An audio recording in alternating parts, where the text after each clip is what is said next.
quelques minutes et qui va nous remettre encore dans la prière.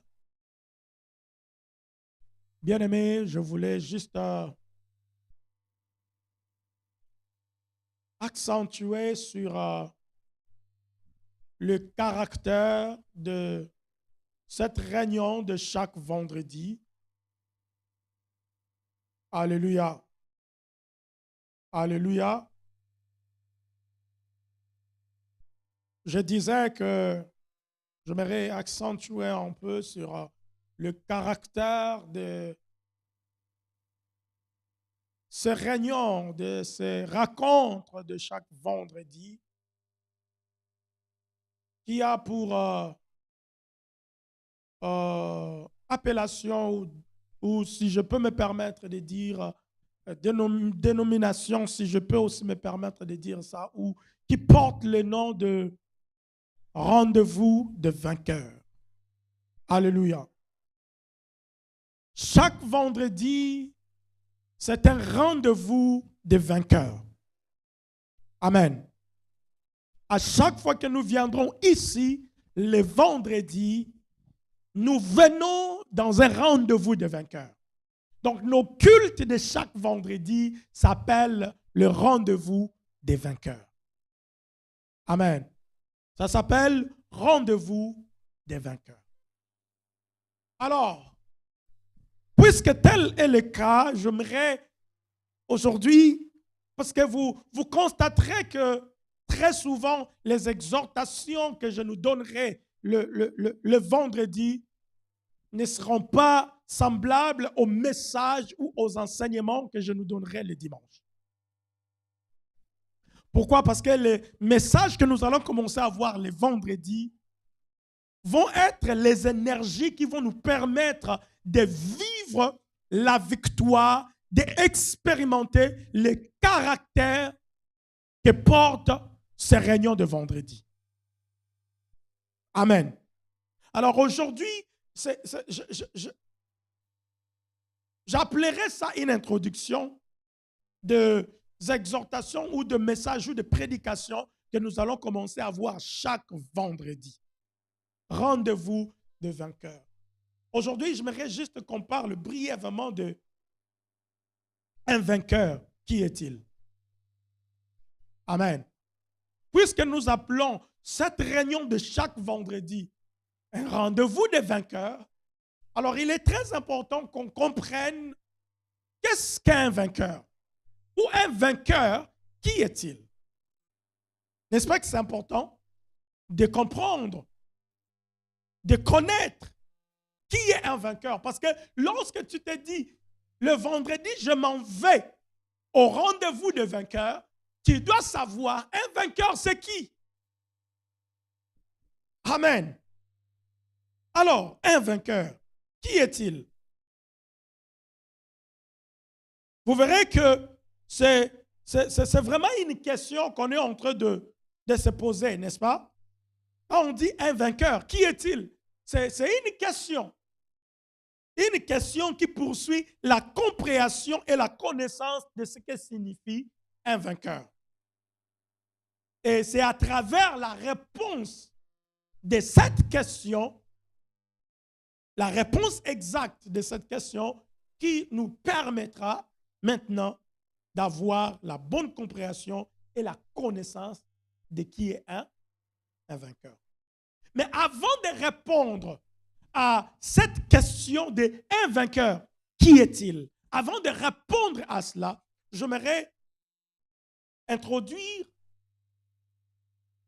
cette exhortation par 3 petites vérités qui vont nous permettre de mieux comprendre lorsque nous allons expliquer qui est un vainqueur. Alléluia. Première vérité introductive,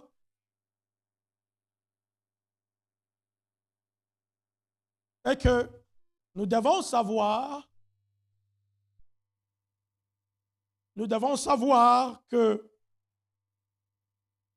on ne peut pas parler d'un vainqueur sans qu'il y ait au préalable un combat, une guerre, une hostilité ou un obstacle.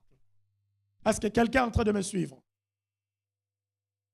Je répète encore, dans cette première vérité introductive, nous devons savoir que, puisque nous appelons cette réunion rendez-vous des vainqueurs, nous devons savoir que on ne peut pas parler d'un vainqueur sans qu'il y ait au préalable un combat, une guerre, une hostilité ou un obstacle. Pourquoi? Parce que c'est le mot combat, c'est le mot guerre, c'est le mot hostilité, c'est le mot obstacle qui donne même le sens au mot vainqueur. Alléluia. N'est-ce pas? C'est le mot combat, le mot guerre, le mot hostilité, le mot antagonisme, le mot rivalité, le mot opposition, le mot obstacle. Tous ces mots-là sont ceux-là qui donnent sens au mot vainqueur. On ne peut pas parler d'un vainqueur sans qu'au préalable qu'il y ait un combat. Sans qu'au préalable qu'il y ait une hostilité. Amen. Est-ce que c'est clair là-dessus? Deuxième vérité introductive. Rapraha shablene se prahaidaya. Raplania kareshe prahayadia. Lia karania shivrahaine kasia plahaitayaida. Remashi prahaini ki prahayalea kainaya. Lahaine kavrahaitaya. Platearahita shit. Kibrahaina kifrahi. Shaprahaine kafayat. Eprahaya. Roshaita. Rabaya. Amen. Alléluia. Deuxième vérité introductive.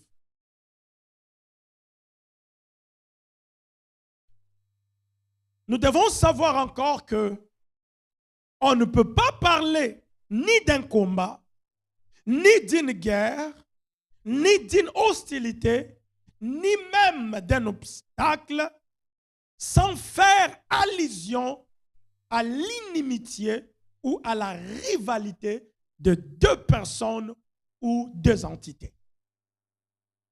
Je répète,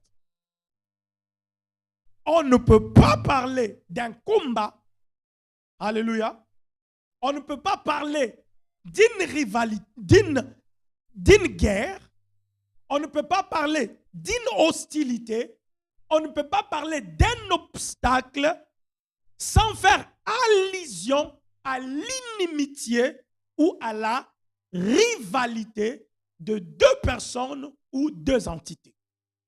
Dans la première vérité, on a dit quoi? Que on ne peut pas parler d'un vainqueur sans qu'au préalable qu'il y ait quoi?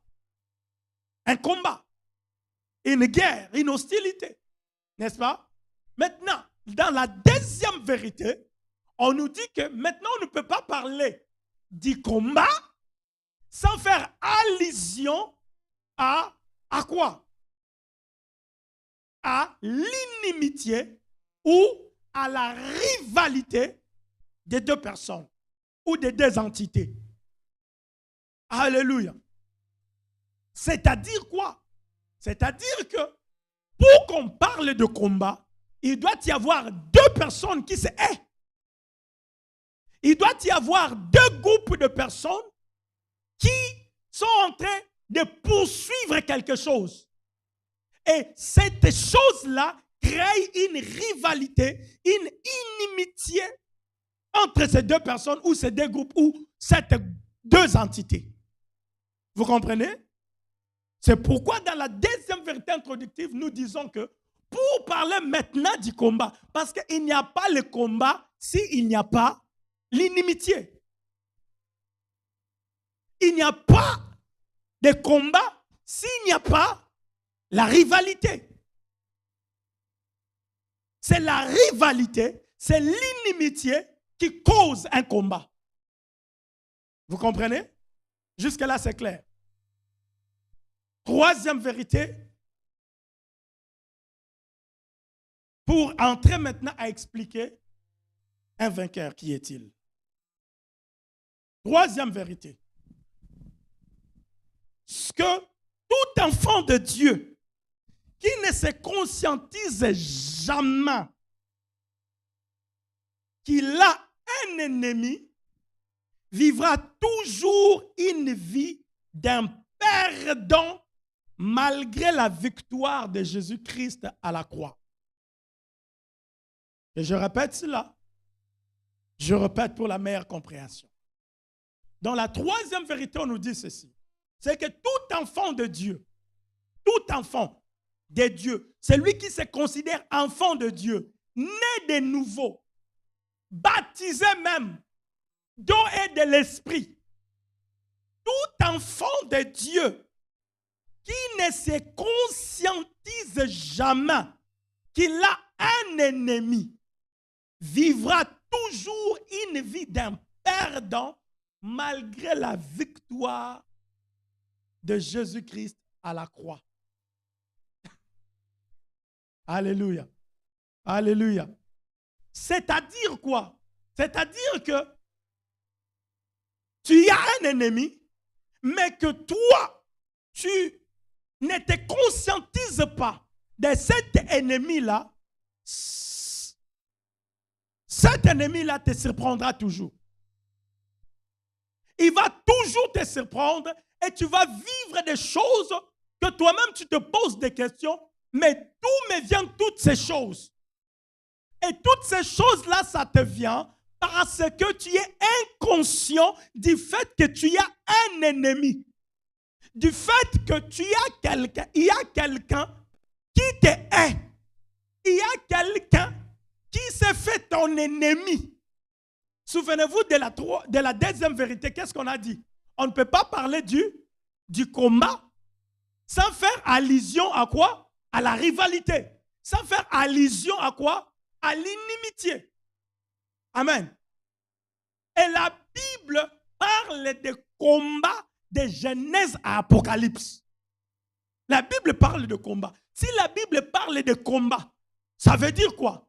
Ça veut dire que quelque part, il y a une rivalité. Quelque part, il y a une inimitié. Alors, entrons maintenant dans la Bible. Voyons ce que la Bible nous dit par rapport à l'inimitié ou par rapport à l'ennemi de l'homme ou à ton ennemi à toi. Alléluia. Lisons 1 Pierre. 1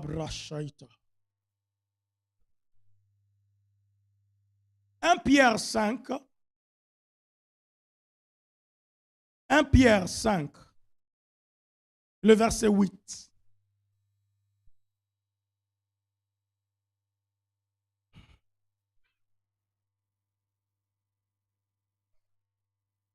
« 1 Pierre 5, 8. Vous y êtes?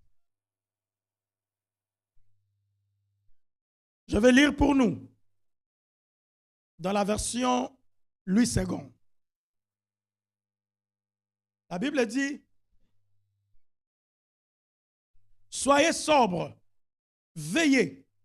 Votre adversaire, d'autres versions utilisent le mot ennemi. Je pense même si vous regardez dans la version français courant, vous allez voir que la Bible utilise le mot ennemi. Parole de vie aussi utilise ennemi. Voilà. Alors, il dit, soyez sobres, veillez. Votre adversaire, le diable, rôde comme un lion, rugissant, cherchant qui il dévorera. Votre ennemi. Écoutez, Dieu, ici, c'est Dieu qui est en train de nous conscientiser. Alléluia. Dieu, par son serviteur, Pierre, il est en train de nous conscientiser. Il dit, écoutez, soyez sobres, veillez car vous avez un ennemi. Dieu nous conscientise. Il dit, tu as un ennemi. Même si toi, tu ignores cela, mais laisse-moi te dire, laisse-moi te faire savoir, laisse-moi te conscientiser que tu as un ennemi. Et cet ennemi-là a une rage, a la rage de te détruire, a la rage de te dévorer. Tu as un ennemi. Alléluia. Tu as un ennemi. C'est pourquoi dans cette troisième vérité, nous avons dit quoi? Que tout enfant de Dieu qui ne se conscientise pas. Vous savez, vous verrez les enfants, d'autres enfants de Dieu qui vont te dire, ben, nous avons déjà la victoire à la croix. Jésus nous a donné la victoire. Nous n'avons plus besoin de combattre, de lutter et tout ceci. Beaucoup de choses, beaucoup d'arguments. Mais, il y a quelques années passées, moi aussi j'avais cette tendance-là.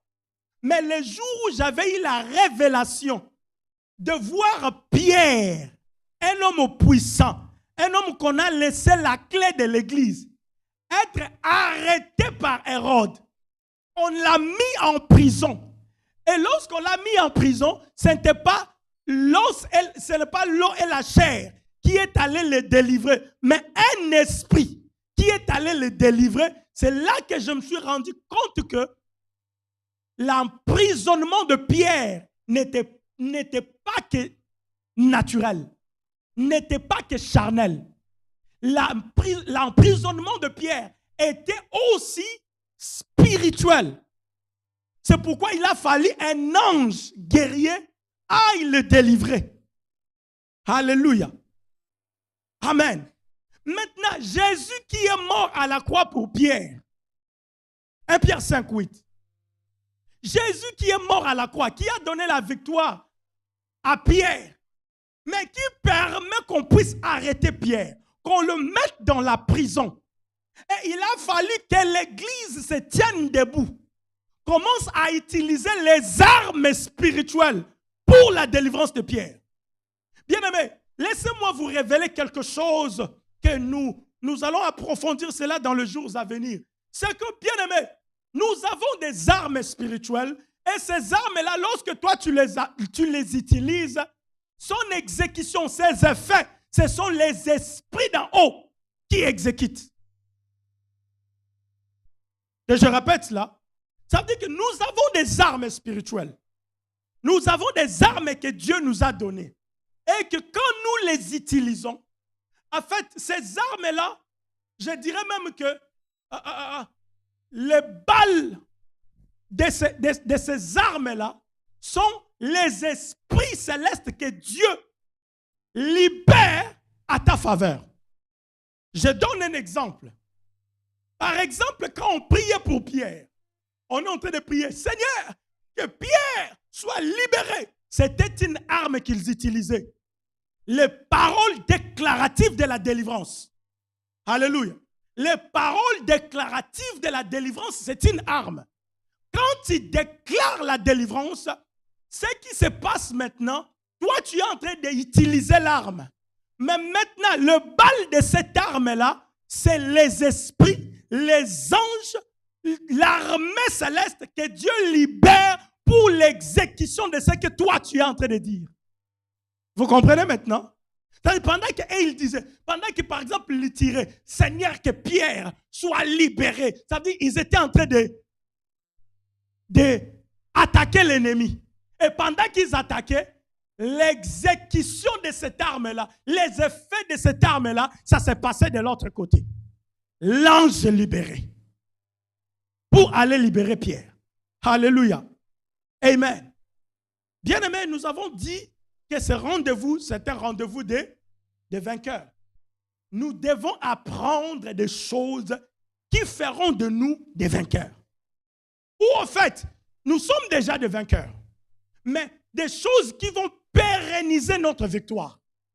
Parce que, bien-aimé, tu peux être un vainqueur, mais que si tu ne fais pas attention, tu peux perdre ta victoire. N'est-ce pas? Tu peux perdre ta victoire. Porter la ceinture d'un vainqueur ne garantit pas la victoire éternelle. Amen. Oh, il faut même savoir que quand tu es un vainqueur, quand tu es couronné un champion, il y aura toujours des gens qui s'élèveront contre toi pour arracher ta ceinture. C'est dans le monde de boxe, par exemple, ou dans le monde des sports de combat. C'est comme ça que ça se passe. Lorsque, je me rappelle dans les années passées, lorsque Mike Tyson était couronné comme champion de ces sports de boxe, tout le monde voulait arracher la ceinture. Tout le monde voulait combattre Mike Tyson pour prendre cette ceinture, pour prendre le titre d'un champion. Bien-aimé, tu as le titre d'un champion que Christ t'a donné, oui. Mais tu dois toujours être prêt lorsque l'ennemi t'attaque, qui veut t'arracher cette ceinture-là, nous a donné les armes. Pourquoi Dieu nous donne les armes? Pendant que Jésus nous a donné la victoire. Mais pourquoi Dieu? À quoi ça sert les armes de Dieu? Si nous avons déjà la victoire, à quoi ça sert? Les armes de Dieu, c'est pour pérenniser notre victoire. C'est-à-dire que quand tu n'utilises pas ces armes-là que Dieu a disposées pour toi, tu perdras toujours et toujours. C'est pourquoi dans cette troisième vérité, on dit quoi? Que tout enfant de Dieu qui ne se conscientise pas, cette vérité est pour nous dire que nous devons toujours vivre dans la conscience que nous avons un ennemi. Il y a des temps passés, on se moquait de ces ministères, des mamans aux langues. Ils étaient tout le temps prudents. Même lorsqu'un chat passe, au nom de Jésus. Lorsque je ne sais pas, il y a un souris qui passe. Je te bombarde avec le feu. Lorsque quelque chose se passe seulement, on se moquait d'eux. On se moquait d'eux. Mais bien aimé, laissez-moi vous dire, dans le monde spirituel, tu dois toujours être prudent. Parce que le diable, la Bible dit, se déguise en ange de lumière. Et tu dois aussi savoir que le diable, c'est un esprit. Donc, il peut s'incarner à n'importe quoi. Il peut prendre la chair d'un chat, d'un souris, de n'importe quoi. Alors, bien aimé, il faut être quelqu'un, comme j'aime beaucoup cette phrase de cet homme de Dieu qui disait « Esui. » Hein? Il disait ça, Esui. Avant, je ne comprenais pas. Mais là, je commence à comprendre ça. Esui. Toi, libère seulement. Toi, bombarde seulement. Que la victime tombe. Alléluia. Bien aimé, n'importe quoi. Cette vérité, c'est pour nous conscientiser de savoir que nous avons un ennemi. Tu as un ennemi. Tu as une personne qui te hait.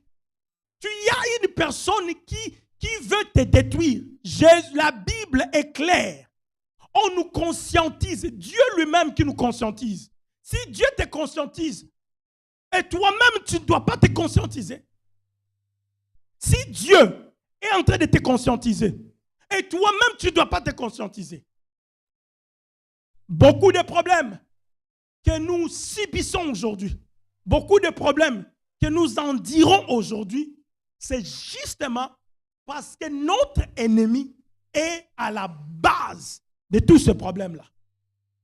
Et c'est à cause de notre inconscience et de notre ignorance de son existence et de ses opérations qui fait en sorte que nous puissions être ses victimes jour après jour. Amen. Alors, chaque vendredi que nous viendrons ici, nous viendrons pérenniser notre victoire. Nous viendrons utiliser les armes que Dieu a disposées pour nous pour pérenniser notre victoire et même remporter encore davantage la victoire. Alléluia. Alléluia. Amen. Alors, j'aimerais que nous puissions lire encore un passage biblique. Un passage biblique. Et puis, nous allons définir qui est un vainqueur. Et puis, retourner dans la prière. Alléluia. Est-ce que quelqu'un comprend déjà quelque chose? Gloire à Jésus. Nous allons lire Jérémie. Jérémie, Premier, le verset 19. Et nous allons lire aussi Deutéronome 28, 7. Commençons avec Jérémie. Jérémie. Abrataïla. Jérémie 1, 19.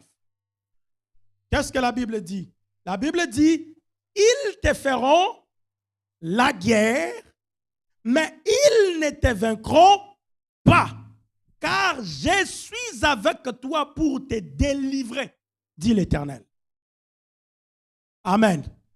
La Bible commence par dire, ils te feront la guerre. Dieu lui-même parle de la guerre. Il dit, ils te feront la guerre.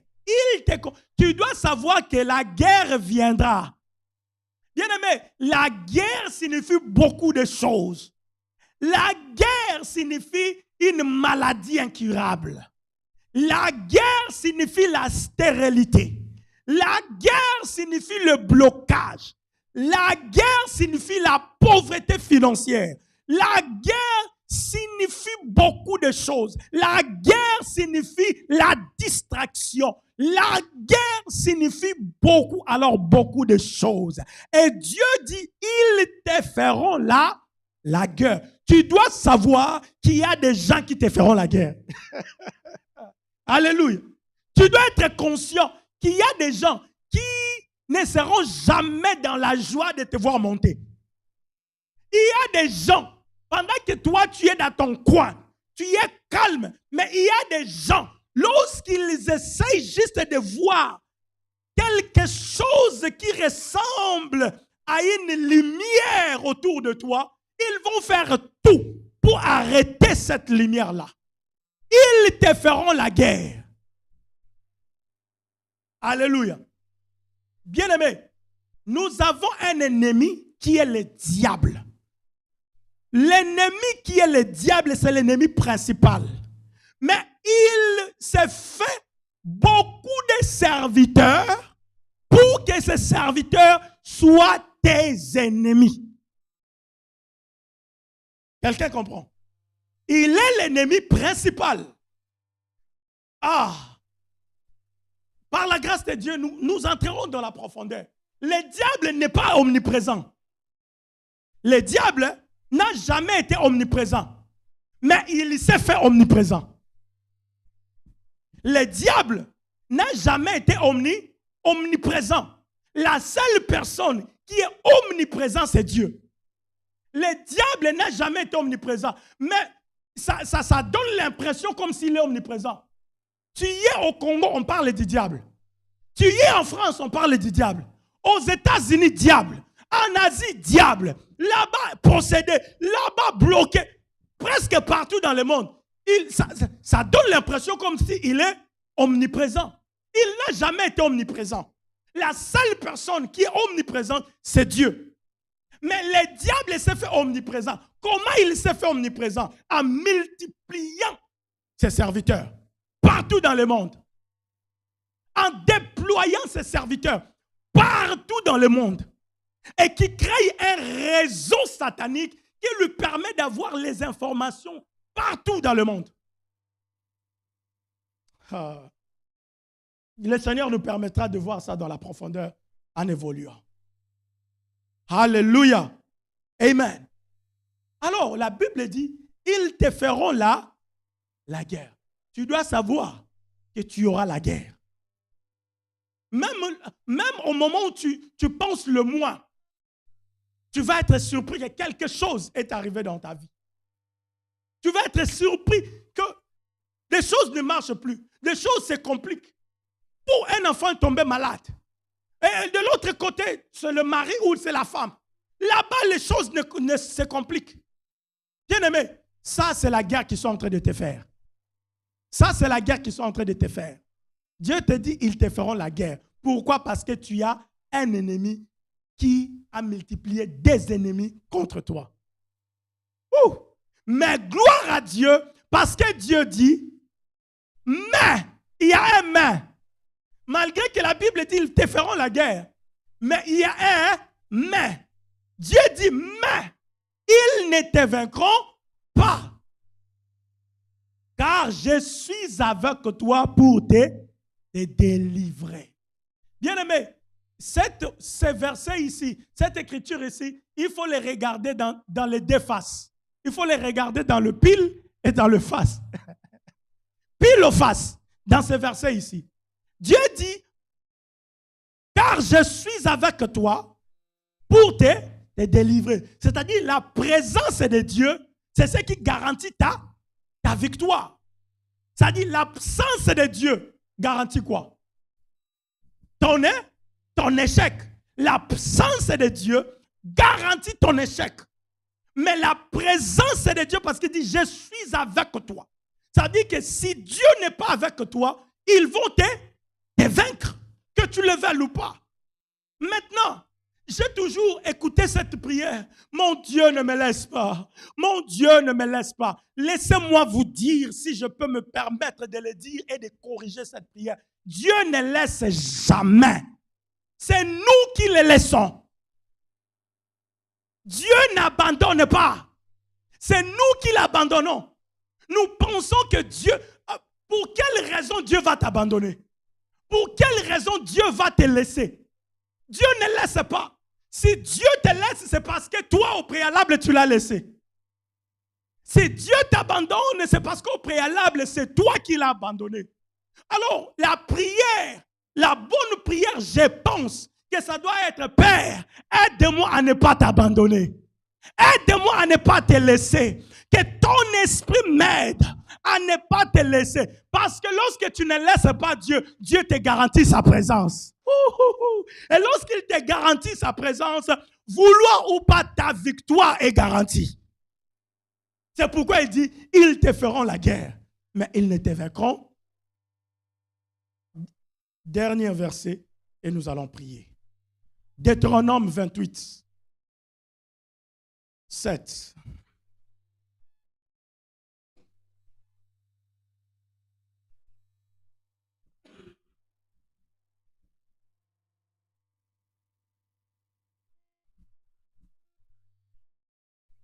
Est-ce que quelqu'un est béni? Est-ce que quelqu'un est en train d'apprendre quelque chose? Bien-aimé, on appelle ces rendez-vous de vainqueurs. L'objectif de ces rendez-vous, c'est que quand tu viens ici, tu dois apprendre les choses qui feront de toi un vainqueur et un vrai. Dans ta vie de chaque jour, que ça ne reste pas qu'un slogan, mais que ça soit une réalité dans ta vie. Amen. Deutéronome 28, 7. Oh my God. I love the word of God. Je lis au nom de Jésus. L'Éternel te donnera la victoire sur tes ennemis. Vous comprenez? L'Éternel te donnera la victoire sur tes ennemis. Ici, il ne dit plus ton ennemi, mais il dit tes ennemis au pluriel. C'est-à-dire que tu as un ennemi principal qui a multiplié des serviteurs et qui deviennent tes ennemis. Et il dit, écoutez, tes ennemis que le diable multiplie, ton ennemi principal multiplie, sont des personnes spirituelles, mais qui sont aussi des personnes physiques. Alléluia. Tu as des ennemis invisibles, ou je me permets de dire des ennemis spirituels à la place d'utiliser les ennemis invisibles. Les ennemis spirituels et les ennemis physiques, matériels. Que le diable, ton ennemi principal, se sert de contre toi. Alléluia. Comment expliquer quelqu'un qui va juste se réveiller un matin et il ne t'aime pas pour rien. Il ne t'aime pas pour rien. Tu lui as rien fait. Mais lui, il ne t'aime pas. Est-ce que c'est normal ça? Ça, ce n'est pas normal. Ou soit, tu as juste commis une erreur quelconque. Automatiquement, quelqu'un de côté commence à te haïr. Comme si c'est lui le parfait des parfaits et toi l'imparfait d'imparfait. Et que tu mérites la haine que l'amour. Ça, ce n'est pas normal. Il y a des gens comme ça qui vont te haïr. Juste pour rien, ils te haïssent. Ou aussi pour quelque chose qu'il peut te pardonner. Mais il refuse de te pardonner. Il coupe même la relation. Ça veut dire qu'il y a le diable dedans. Il y a ton ennemi principal dedans. Alléluia. Lui, lorsqu'il pense de toi, il ne pense qu'à mal. Il ne pense jamais des choses, de bonnes choses peut-être que tu as fait à son côté. Ou que tu as fait avec lui. Ou que tu as fait pour lui. Il ne pense que des choses négatives dans sa pensée. C'est-à-dire, quelque part, l'ennemi s'est incarné en lui. Est-ce que quelqu'un me comprend? La Bible dit, la victoire sur tes ennemis qui se lèveront contre toi. Et puis il dit, ils sortiront contre toi par un seul chemin et ils s'enfuiront devant toi par un. Oh, je déclare qu'ils puissent s'enfuir par cette au nom de Jésus. Qu'ils puissent s'enfuir par cette chemin au nom de Jésus. Ceux qui viendront vers toi par un seul chemin, qu'ils se dispersent par cette maintenant au nom de Jésus. À cause de la présence de l'Éternel, oh, que je place à ton côté, je déclare que ces ennemis dispersent au nom de Jésus. Que ces ennemis dispersent au nom de Jésus.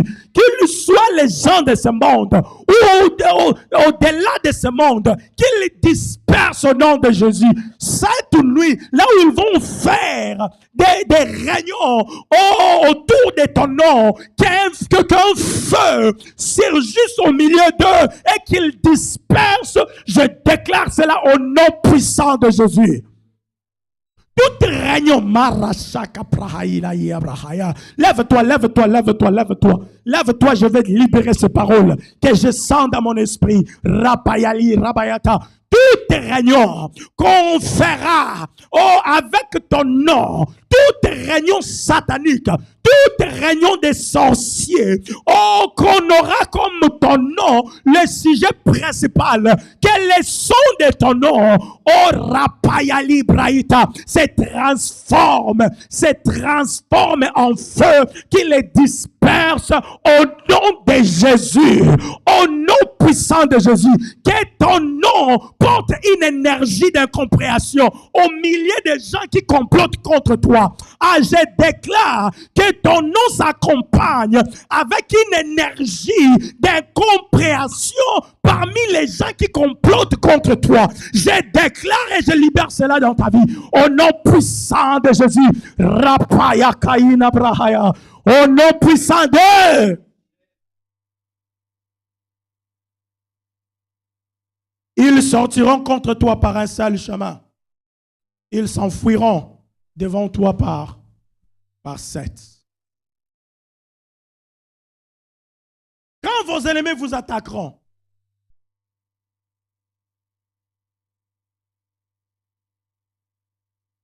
le Seigneur te donnera la victoire sur eux. S'ils arrivent par un seul chemin, ils fuiront devant vous par 7. Qu'ils fuient devant vous par 7 au nom de Jésus. Qu'ils fuient au nom de Jésus. Bien-aimé, un vainqueur, c'est qui? Un vainqueur, c'est une personne qui a vaincu ou qui a remporté un combat, une guerre, ou qui a surmonté un obstacle. Je répète. Un vainqueur, c'est qui? C'est une personne qui a vaincu ou qui a remporté un combat, une guerre, ou qui a surmonté un obstacle. Je vais nous donner une autre définition pour nous faire comprendre, pour mieux nous faire comprendre cette définition que je viens de nous donner. Alléluia. Alléluia. Un vainqueur, En d'autres mots, c'est la personne qui a palpé ou qui jouit des résultats désirables après un combat. C'est clair là? Est-ce que c'est clair? Je répète. Un vainqueur, c'est qui?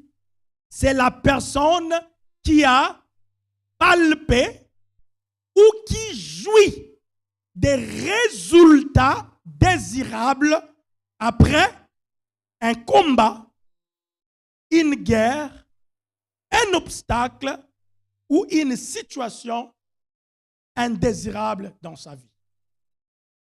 Je répète encore pour la meilleure compréhension. Lorsqu'on parle d'un vainqueur, lorsque tu dis que je suis un vainqueur, ça veut dire quoi?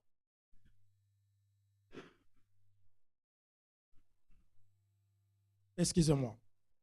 Lorsque toi-même, tu dis que je suis un vainqueur, ou lorsqu'on dit que c'est rendez-vous, chaque vendredi, c'est un rendez-vous de vainqueurs. Un vainqueur, en réalité, c'est qui?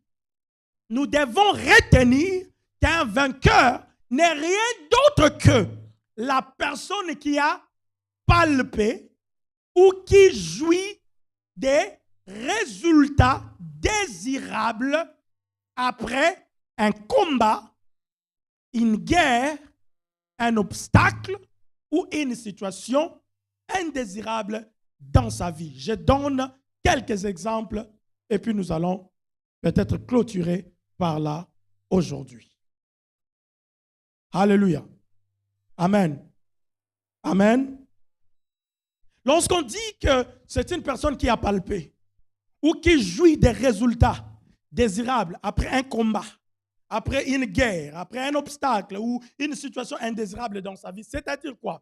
Par exemple, tu pars à l'hôpital, on te dit que tu as un cancer. Le cancer, c'est un combat. Amen. Le cancer, c'est un combat. Ou la maladie qu'on a dit qu'il y a en toi et qui peut probablement t'amener à la mort. C'est un combat. Alléluia. C'est un combat. Maintenant, dans ce combat-là, qu'est-ce que toi tu cherches? Tu cherches la victoire. Et la victoire que tu cherches, c'est quoi? C'est la guérison. Parce que la guérison, c'est ça, en fait, les résultats que tu jouis après ce combat de la maladie. Alléluia. Alléluia. Je vais expliquer encore mieux pour qu'on puisse comprendre. Je disais que lorsque, par exemple ici au Canada, nous sommes, la plupart de nous sont des immigrants qui sont venus ici et nous cherchons le papier ici dans ces pays. Maintenant, lorsque tu introduis, par exemple, ton dossier, chaque étape que tu introduis, il y a toujours ça, même que toi-même tu le saches. Il y a un esprit qui se lève contre toi pour que tu ne puisses pas avoir le papier ou les documents légaux qui te permettent de jouir aussi de biens des citoyens de ces pays. Alléluia. Ça veut dire qu'à chaque fois qu'il y a un esprit, ou quand tu pars, par exemple, à l'interview, tu pars de se présenter devant le juge, les choses sont toujours négatives. C'est-à-dire que tu es dans un combat. Maintenant, lorsque toi, tu te bats, tu utilises les armes que nous verrons peut-être dans les jours à venir. Tu utilises les armes qu'il faut spirituellement et ça te permet qu'on puisse te donner les documents que tu cherches dans ce pays. C'est-à-dire que tu viens de remporter une victoire. Un combat. Comprenez? C'est pourquoi on dit palper ou jouir des résultats désirables. Alléluia. Combat ou des résultats désirables après un combat, après une guerre ou après une situation indésirable dans ta vie. Par exemple encore, je vais donner des derniers exemples et puis nous allons prier. Un autre exemple, une femme veut se marier, mais n'arrive pas à se marier. Ou encore une femme qui est dans le mariage et qui veut avoir un enfant, mais qui n'arrive pas à avoir un enfant parce que spirituellement parlant, on a bloqué son ventre. Alléluia. Parce que spirituellement parlant, elle ne peut pas concevoir. Ça veut dire qu'elle est dans un combat. Alléluia. Le combat qu'on appelle stérilité. La stérilité, c'est un combat. Parce que la femme qui cherche un enfant, tout ce qu'il fait ou tout ce qu'elle fait, en fait, elle est en train de se battre. Elle est en train de se battre pour pouvoir remporter la victoire. Vous verrez par exemple, je connais une dame. Chaque jour, parce qu'elle a atteint un âge avancé, mais elle continue toujours à chercher les enfants ou un enfant parce qu'elle n'a pas d'enfant. Alors, parfois, elle prie, elle gêne, elle cherche Dieu. Là, elle est en train de se battre. Vous comprenez? Elle est en train de se battre parce qu'elle est dans un combat. Et ce combat-là, on a fait en sorte qu'elle ne puisse pas avoir d'enfant. Ça veut dire que la personne qui l'a bloquée pour ne pas avoir d'enfant est dans la joie. Maintenant, toi qui es bloqué, tu n'es pas dans la joie parce que tu n'as pas encore palpé ce que tu veux. Alors, lorsque tu cherches pour avoir ce que tu veux, tu es dans un combat. Mais quand tu arrives à palper ce que tu cherches, ça veut dire, par exemple, Anne cherchait Samuel, elle cherchait un enfant. Elle n'avait pas d'enfant. Elle cherchait, ça veut dire, elle était dans le combat. Vous comprenez? Elle était là dans la présence de Dieu, elle était dans le combat. Elle se battait dans la prière. Elle se battait en faisant des vœux à Dieu. Elle se battait.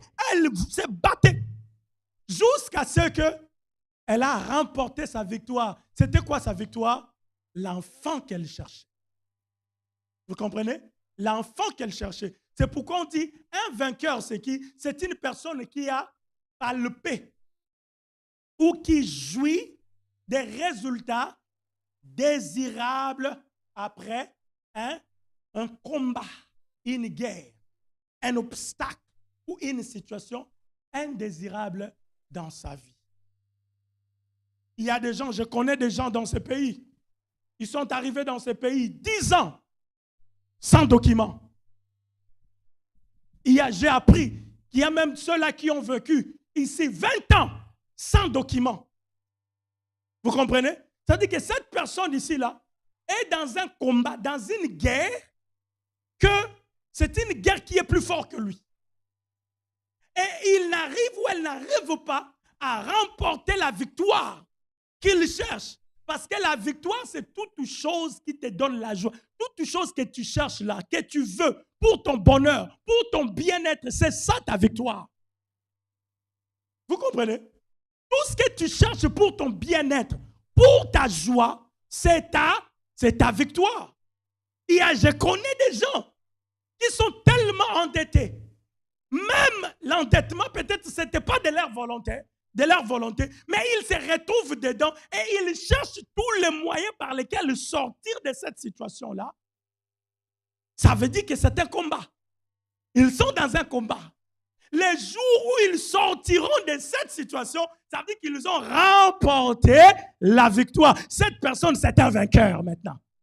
En ce moment-là, c'est un vainqueur. Alléluia. Ça, je nous donne que des... Il y a des gens qui se battent avec par exemple, la pornographie. Ça veut dire qu'il est tellement addicté avec la pornographie. C'est comme Paul qui disait, le mal que je veux, je ne veux pas, c'est ce que je fais. Mais le bien que je veux faire, je n'arrive pas à faire. Ça veut dire que telle personne est dans un combat. Quelqu'un, il est addicté à la pornographie. Il sait que ce n'est pas une bonne chose. Mais elle se bat, elle veut laisser, mais elle n'arrive pas. Ça veut dire qu'il est dans un combat. Les jours où, par la grâce de Dieu, il sortira de cette situation où la pornographie n'aura plus le dessus sur lui, cette personne, c'est un vainqueur. Vous comprenez? Je suis en train de nous donner tous ces exemples pour nous faire comprendre, lorsqu'on parle d'un vainqueur, c'est qui un vainqueur? Alléluia. Je peux continuer avec les exemples et des exemples et des exemples. Et vous-même, vous avez aussi beaucoup d'autres exemples. Quand on parle d'un vainqueur, retenons que c'est la personne qui a palpé ou qui jouit des résultats désirables après un combat, une guerre, un obstacle ou une situation indésirable. Mon cher frère et sœur, c'est quoi ton combat? Quel est ton combat? Je ne connais pas ton combat. Personne ne connaît. Mais si tu t'engages à te battre, tu pourras sortir de ce combat. Tu pourras sortir vainqueur de ce combat. Et je déclare comme Dieu l'a dit. Je déclare comme Dieu l'a dit. Ils te feront la guerre, mais ils ne te vaincront pas.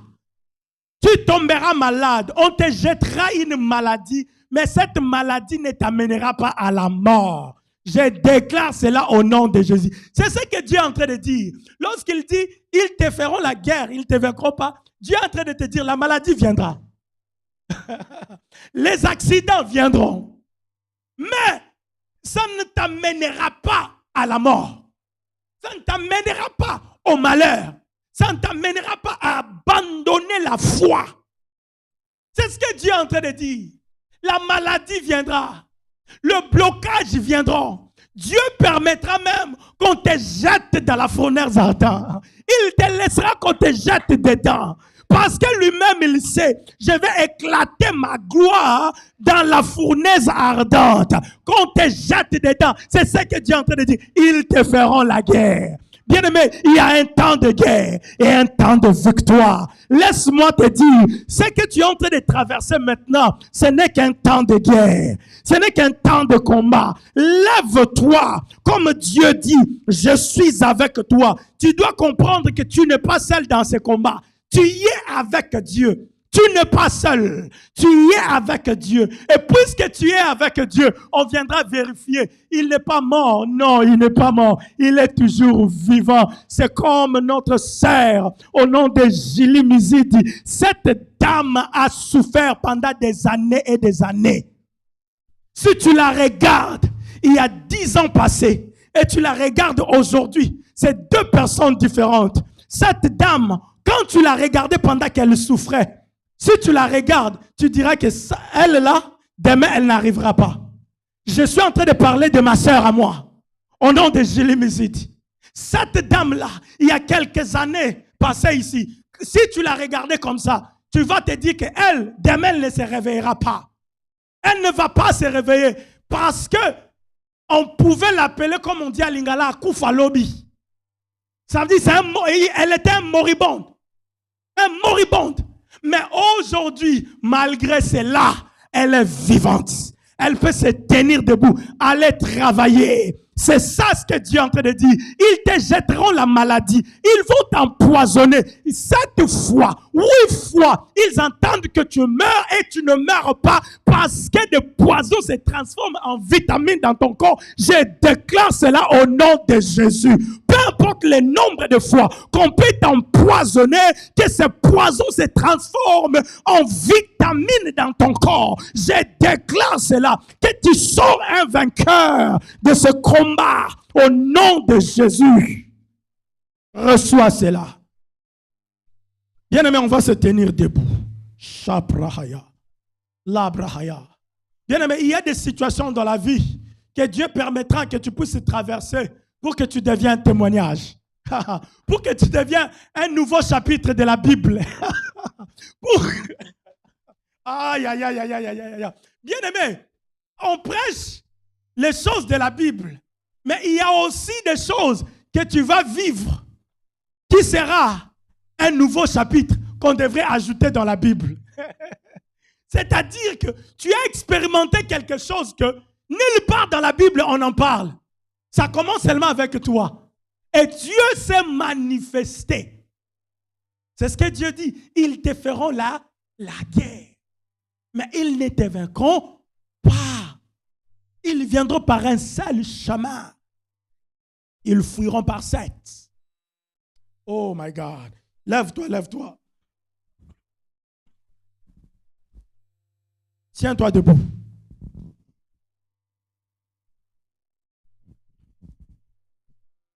Alléluia. Est-ce qu'il y a un vainqueur parmi nous? Est-ce qu'il y a un vainqueur ici présent? Est-ce qu'il y a un vainqueur, un vainqueur? Est-ce qu'un vainqueur peut commencer à acclamer le Seigneur? Est-ce qu'un vainqueur peut commencer à acclamer pour Jésus? Est-ce qu'un vainqueur peut commencer à acclamer pour Jésus? Est-ce qu'un vainqueur peut commencer à acclamer pour Jésus au nom puissant de Jésus-Christ? Bien-aimé, bien-aimé, écoute comment nous allons prier maintenant. Nous allons commander la victoire sur tout esprit de mort et d'accident, premièrement dans ta vie personnelle. Alléluia. Parce que le Seigneur m'a montré qu'il y a un esprit qui circule, un esprit d'accident dans cette église. Parce qu'après dimanche, que notre frère qui était ici le dimanche nous a témoigné qu'il a fait un songe, qu'il avait connu un accident. Le lundi qui a suivi, moi aussi je fais cette vision. Je fais la vision que j'ai échappé à un accident. Et un accident mortel. Alléluia. C'est-à-dire que c'est un signe qu'il y a un esprit de mort et un esprit d'accident qui circule et qui veut nous surprendre négativement. Mais gloire à Dieu, il dit, ils te feront la guerre, mais ils ne te vaincront pas. Est-ce que tu peux répéter après moi? Ils me feront la guerre. Ils me feront la guerre, mais ils ne me vaincront pas. Ils ne me vaincront pas. Qu'ils viennent par un seul chemin. Qu'ils viennent par un seul chemin. Ils disperseront par 7. Commence d'abord à déclarer ainsi. Commence à déclarer ces deux mots, ces deux versets, ces deux paroles de Dieu. Ils me feront la guerre. Bien-aimé, déclare.